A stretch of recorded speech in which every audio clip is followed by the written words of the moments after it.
Assalamualaikum warahmatullahi wabarakatuh. Bismillahirrahmanirrahim. Alhamdulillah wa syukurillah wala haula wala quwwata illa billahil aliyil azim. Amma ba'd. Sahabatku yang beriman dimanapun saat ini Anda berada, kembali di sini Madya Channel akan menanggapi beberapa pertanyaan yang disampaikan dari akun umat terjemahan ini terutama di Irak ini.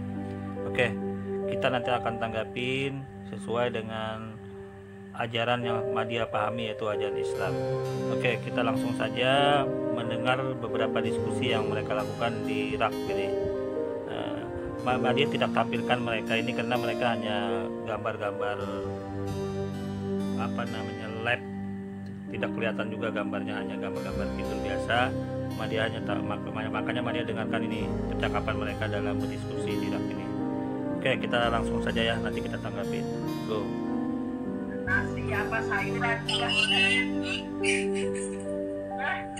Makanannya pisang goreng ya kan, roti. Oh gitu ya. Benar. Nah ini kita Kalau sesajen apa mbak? Hah?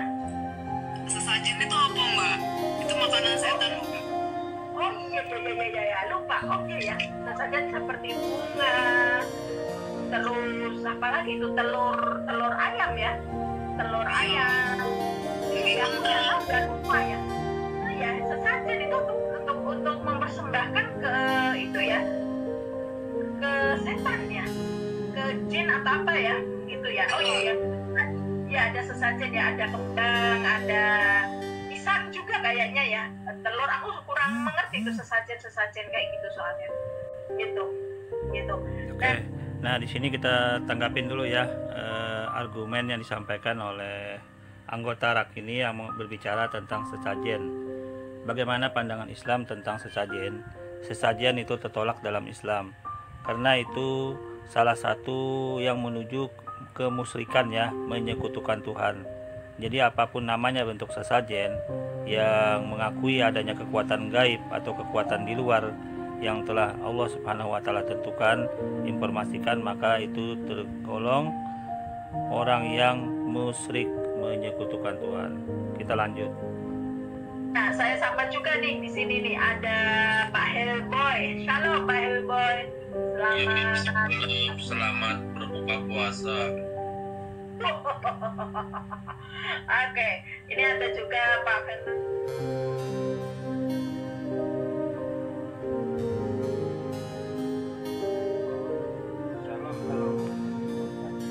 Oke.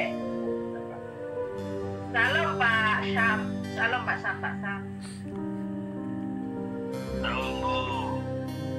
Ya, apa kabar? Ramai ini kayak ini. Oke. Saya pantau terus kok. Oh mantap, mantap lah. Nah ini temanya malam ini nih, mengapa jangan banyak bertanya dan menghafalkan saja? Karena kata siapa Bang Zan X semalam, kalau kita banyak tanya bisa gila. Jadi jangan banyak tanya biar gak gila. Makanya dilarang bertanya, banyak tanya biar gak gila dan menghafalkan saja. Oke. Kita tanggapin dari judul ini ya. Nah, ini salah satu judul yang sebenarnya penggiringan opini saja sebenarnya, hal seperti ini. Di dalam Islam itu ada room tanya jawab, ada hal-hal apa saja tentang Islam itu ada jawabannya.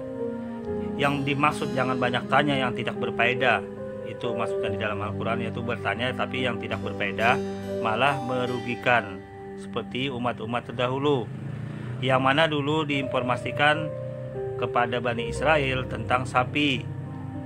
Nah, pada saat itu disuruh menyediakan sapi. Akan tetapi karena kengeyelan atau karena banyak bertanya umat Yahudi tersebut, makanya sapinya jadi sangat susah dengan syarat-syarat yang ditanyakan itu, karena terlalu banyak bertanya umat Yahudi itu. Jadi sapinya itu katanya yang bagaimana ukurannya bla bla bla, itu mempersulit diri sendiri.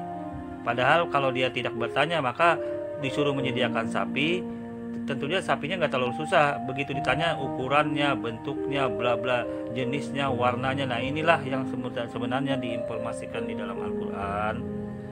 Jangan bertanya yang hal-hal yang menyulitkan diri sendiri. Ya, di dalam Islam seperti itu. Jangan bertanya yang menyulitkan diri sendiri. Kita lanjut. Oke, Kasihan mungkin Pak banget ya, Fernando. Mbak. Oke. Tanya mungkin Pak Fernando ya mau ada tambahan lagi silahkan. Oke, selamat pagi semua masyarakat ya. Pagi ini kita memang yang part kedua ya, kita pertanyakan apa ada di saya sendiri kepala pikir jadi katakan kalau mau masuk surga apa kita nanti ini saya mungkin kepala pertanyaannya ya saya bacakan sedikit ya. Allah Azza wa Jalla memiliki 39 nama ya. 100 kurang 1. Barang siapa menjaganya, dia akan masuk surga. Sesungguhnya amal merupakan diri. Tambahkan dari yang berarti Abu ya. Dia masuk dalam yang ada itu ganjil. Dan bukai yang ganjil ya. Nah, di sini nanti kan kita bicarakan banyak sekali larangan yang ada di dalam Islam. Ada tadi di tampil ya, kita melihat bahwa ada sekitar 200 lebih larangan di dalam Islam. Bahkan ada yang katakannya 32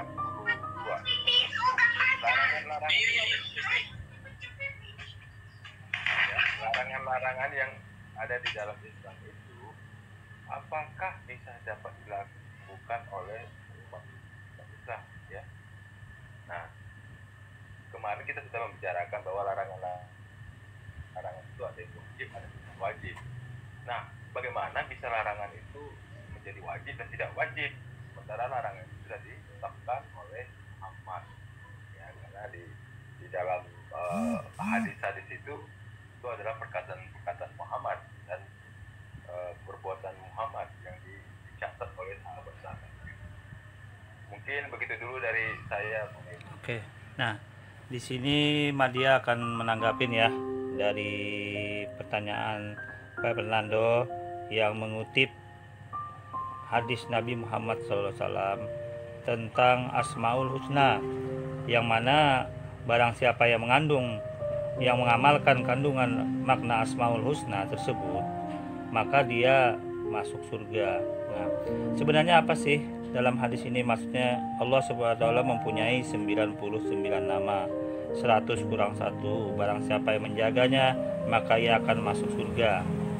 Apa sih maksudnya ini? Nah, di dalam Islam, bila kita lihat ya, menurut keterangan Syekh Abdul Aziz bin Baz mengenai makna hadis tersebut, makna dari menjaga adalah dengan menghafalnya, itu yang pertama. Kemudian merenungkan maknanya, itu yang kedua, dan mengamalkan kandungan maknanya. Jadi ada 3 maksud dari teks terjemahan dari menjaga di sini, ada 3 makna menurut Syekh Abdul Aziz bin Baz menjelaskan makna dari hadis ini. Jadi bukan semata-mata menghafal doang gitu loh. Bukan dipahami letter-leg seperti yang dipahami oleh kawan-kawan di Irak ini. Jadi intinya bagaimana? Intinya menjaganya di situ ada makna menghafalnya. Tentunya menghafalnya ini dengan tahu makna artinya dong, ya kan? Terus merenungkan maknanya. Nah, dari nama-nama Asmaul Husna tersebut yang tentunya sudah otomatis digambarkan dengan sifat-sifat ketuhanan itu sendiri. Nah, kemudian mengamalkan kandungan maknanya.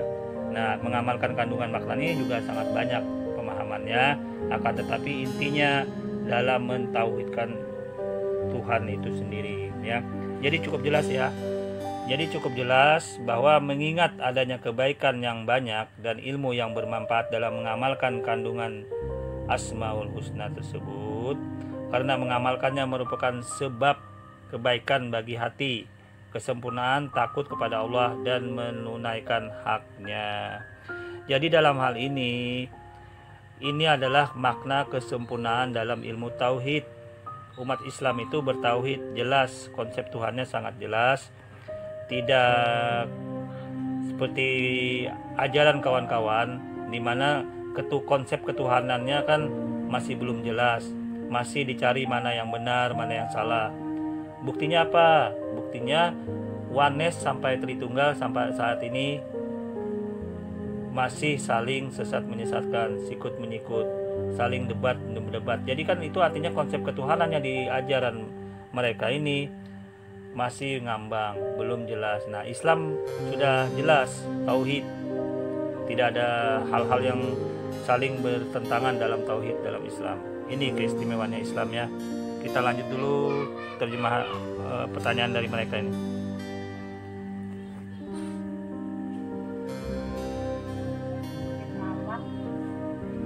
Oke, mungkin ada tambahannya Pak.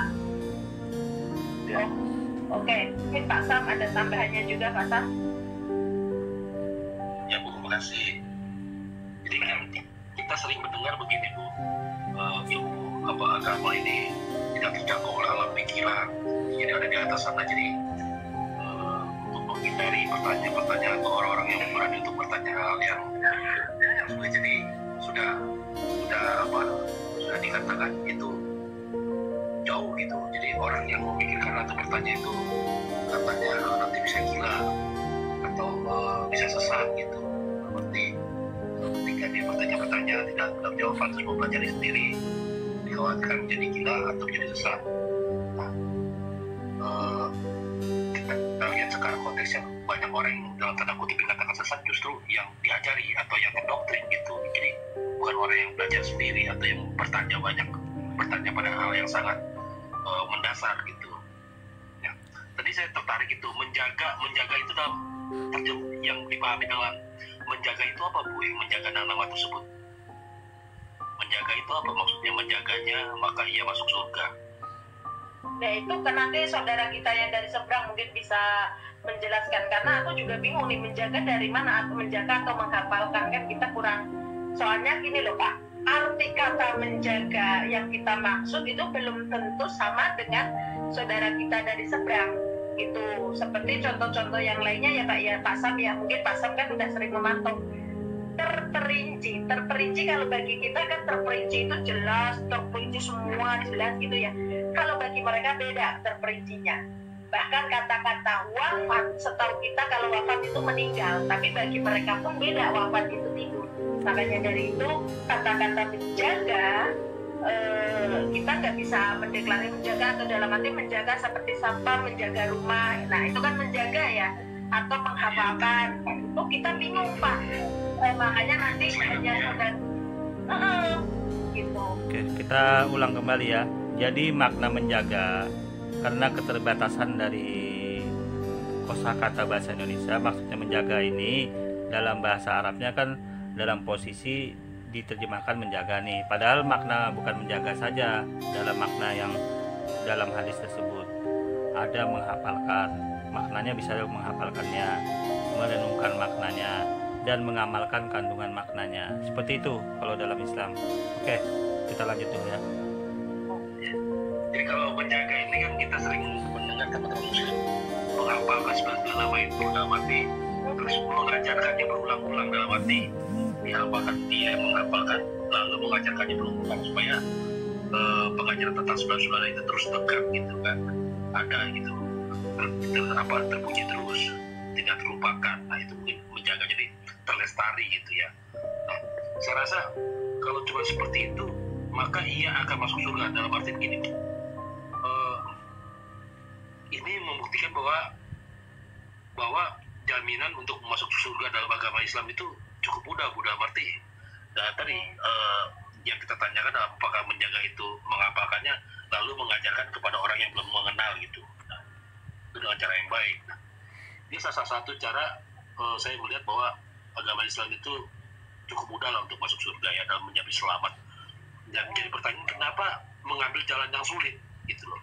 Banyak yang mengambil jalan yang sulit bahkan menjadi pertentangan sesama muslim sendiri gitu. Seperti mengambil jalan kekerasan, mengambil jalan terorisme, itu kan sebagian muslim justru menentang itu. Ada jalan yang mudah menjaga 99 nama tersebut tanpa harus mengambil jalan kekerasan. Atau mungkin ada satu lagi cara yang yang mudah untuk masuk surga dalam Islam, berarti mendapatkan pahala berjima di malam Jumat. Nah, itu saya ulangi lagi, berjima di malam Jumat itu sebuah kegiatan yang menyenangkan, tentu sama istri ya, sama pasangan ya, atau suaminya ya yang sah gitu. Tapi menyenangkan dan mendapat pahala gitu. Itu saya rasa itu kemudahan juga untuk masuk surga. Lalu kenapa enggak yang hal-hal yang seperti ini yang terus diajarkan? Kenapa harus yang bersifat sampai puncak ke terorisme tersebut, jalan yang sulit begitu, bahkan menjadi pertentangan di antara mereka.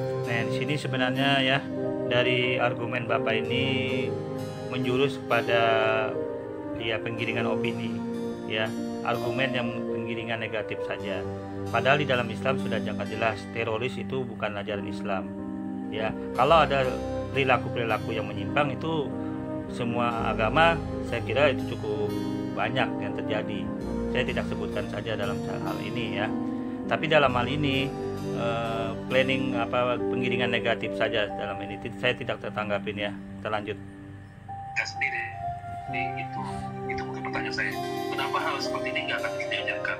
Kalau dulu kita kan waktu saya remaja atau mungkin diperkenalkan tentang Nabi Muhammad oleh teman saya yang seorang muslim, begini dia bercerita Nabi Muhammad itu dia orang yang sangat baik. Ada kisahnya dia dinodai oleh wanita Yahudi, tetapi dia memberi makannya. Nah, berarti itu kisah itu aja yang diulang-ulang terus, nggak usah yang sampai mengajarkan tentang kekerasan itu bagi kami. Ini diulang-ulang terus ya, Bapak, ini masalah kekerasan.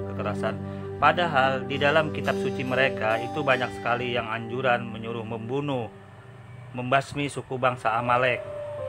Ya, anjuran-anjuran sangat membunuh di ajaran mereka juga sangat banyak, tapi Madya tidak bahas lagi di situ karena di sini Madya hanya membahas beberapa pemahaman hadis yang mereka coba pertanyakan ya. Kita lanjut. Yang penting itu realitas ada atau tidak, yang penting itu memiliki makna yang baik gitu dan akan ditularkan terus menerus gitu. Itu pertanyaan saya, Bu. Terima kasih. Ya. Oke. Mungkin ada tambahannya Pak Dehai Jadal.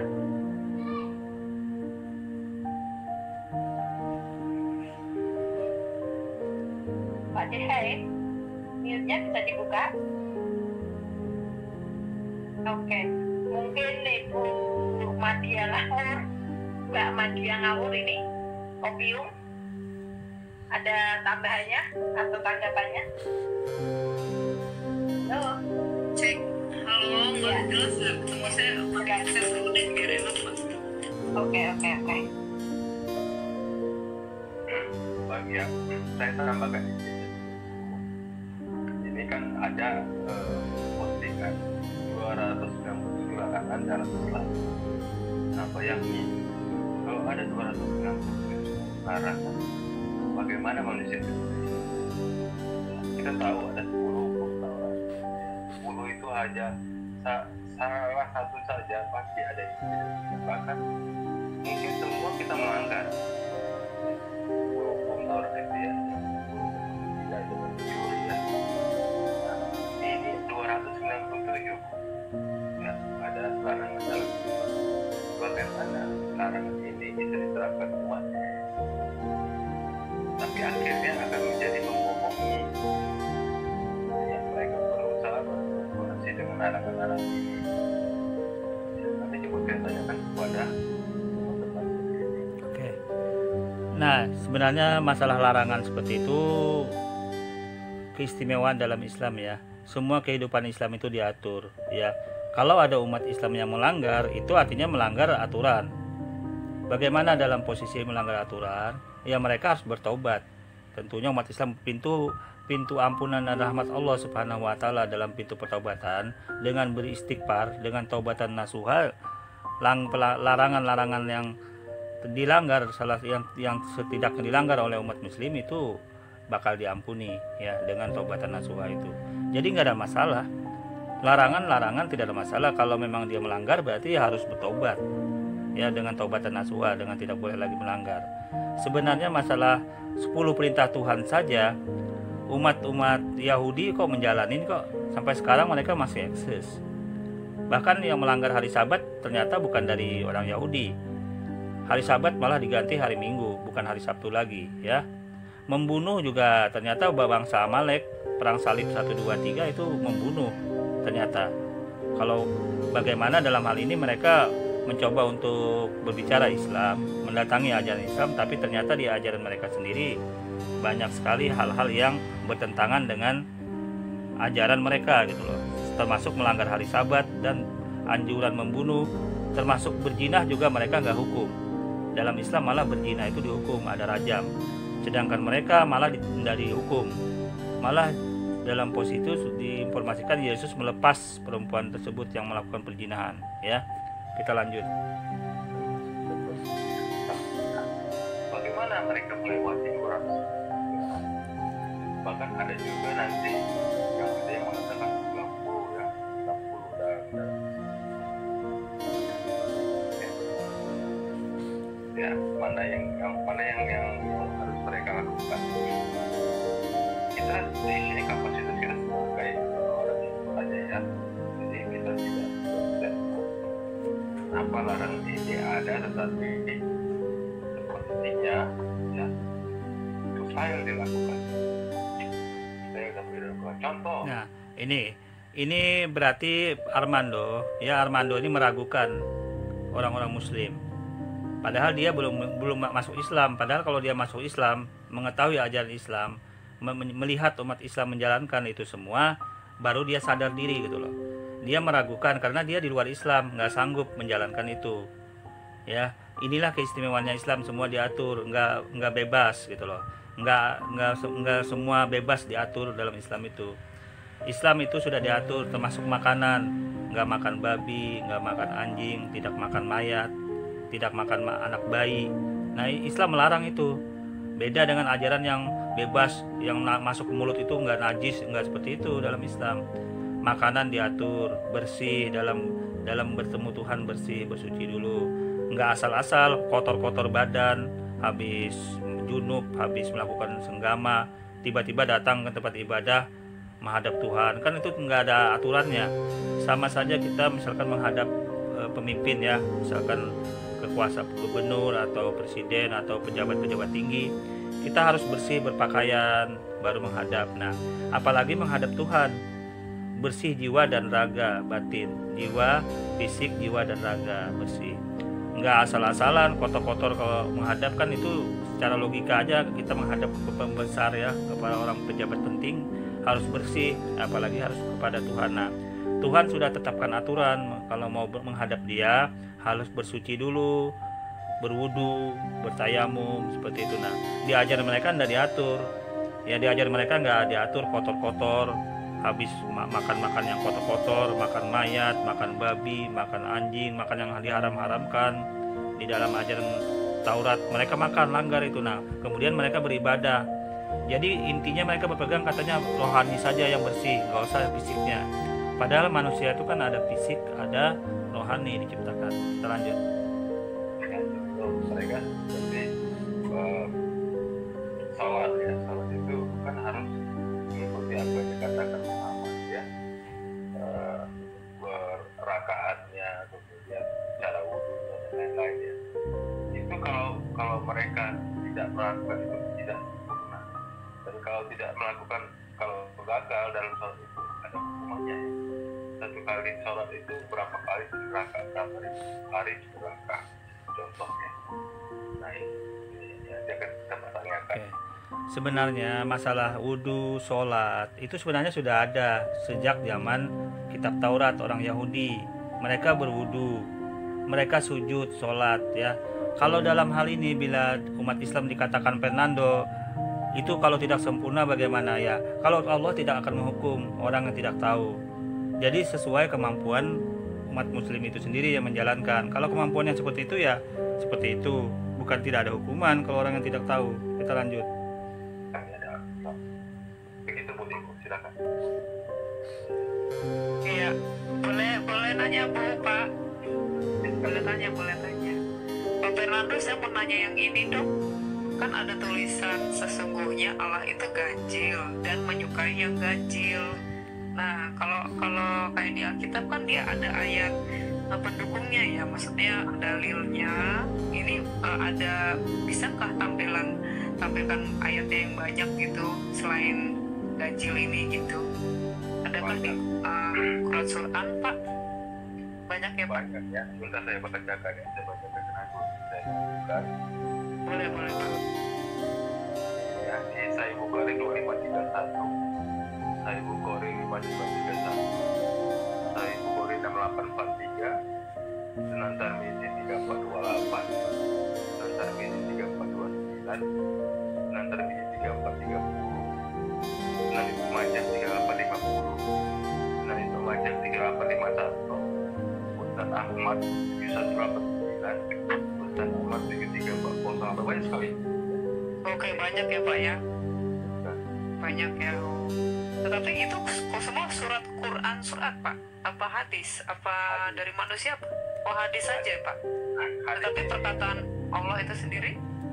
Ya, perkataan Muhammad dan perbuatannya. Hadis itu adalah perkataan dan perbuatan Muhammad. Tetapi melalui ilham dari Jibril ataupun Allah SWT. Nah, itu dia menjadi masalah kan? Ketika dia mengucapkan itu, dia katakan ini ada dari Jibril. Nah, kita tidak tahu kan kalau misalnya ada penambahan atau pengurangan atau ada pikiran dari Jibril. Nanti kita tanya ke teman-teman dari Jibril saja, kita nggak boleh dua itu ya. Tapi salah satunya ini saya sampaikan. Ya, nanti kita buka yang lainnya. Ahmad dari Tirmidzi dan dari Ibnu Majah. Oke, kita tanggapin ya. Di sini ditanyakan kembali, maka mengapa Allah Subhanahu wa taala itu suka pada yang ganjil-ganjil ya? Mengapa itu sebagai ditanyakan seperti itu? Dalam sebuah riwayat ya, ganjil itu adalah bilangan yang jika dibagi dua maka bersisa satu, dan itu adalah hal yang Allah Subhanahu wa taala dan Rasulnya suka. Karena apa? Karena ini menunjukkan keesaan Tuhan yang satu ya. Jadi dalam posisi ini yang ganjil itu merujuk kepada yang satu, esa, tauhid ya. Jadi makanya Allah Subhanahu wa taala menggambarkan suatu yang ganjil seperti itu ya. Diinformasikan juga masalah ganjil ini dalam hadis riwayat Bukhari dan Muslim. Sesungguhnya Allah Subhanahu wa taala itu witir dan dia mencintai yang witir, yang ganjil ya. Jadi Allah Subhanahu wa taala suka pada yang ganjil. Makanya kalau dalam di ajaran mereka kan menggenapi kalau Allah ini dalam posisi menyempurnakan dan suka yang ganjil dalam hal ini ya.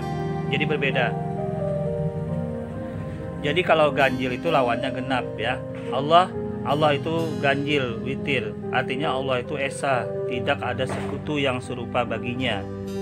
Sedangkan makna Allah mencintai yang ganjil, witir adalah bahwa Allah mengutamakan bilangan ganjil dalam beberapa amalan dan ketaatan. Contohnya, kalau kita berwudu itu 3 kali itu ganjil, sholat 3 kali ya, tawaf 7 kali, sa'i 7 kali, melontar jumrah 7 kali ya, hari tasyrik 3 hari, beristinja cebok 3 kali. Nah, jadi dalam posisi ini ada aturan-aturan semua, termasuk dalam zakat ya, dalam zakat perak dan sebagainya. Dan dalam hal ini tentunya inilah yang dimaksud ganjil dalam Islam, bukan hal-hal yang lain yang berupa urusan di dunia. Tidak maksudnya berupa urusan yang di hal-hal duniawi, tidak.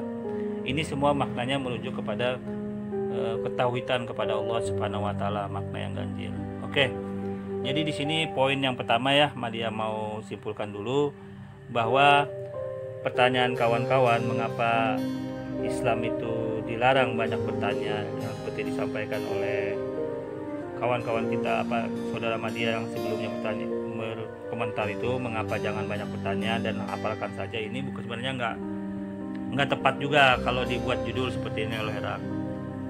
Tapi bolehlah kita akan jawab bahwa mengapa banyak bertanya ini sesuatu yang sudah jelas, yang kalau merugikan yang bertanya itu sendiri, syarat-syarat yang ditentukan oleh Allah, mengapa harus ditanyakan gitu loh. Ini sebenarnya gambaran kepada umat-umat sebelumnya dulu.